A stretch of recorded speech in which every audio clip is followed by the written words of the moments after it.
Hi, I'm a 40-year-old man and I get dark circles under my eyes and bags. So I've turned to CeraVe, eye repair cream.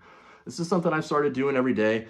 As you get a little bit older, or if you have these issues, you want to make sure you're taking care of them. So if this is something I've started every day. I know, hey, yes, I've still got some circles under there, but it's been getting better with each day that I do it.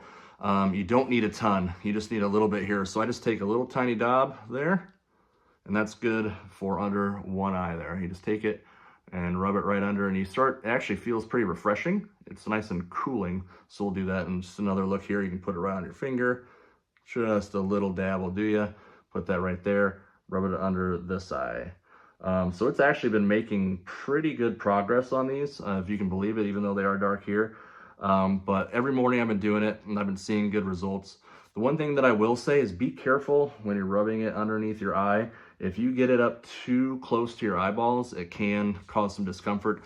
I've had a few mornings where when I was initially starting, where it looked like I was crying a little bit because it irritated my eyes. But once you get used to where to put it, can't recommend it enough.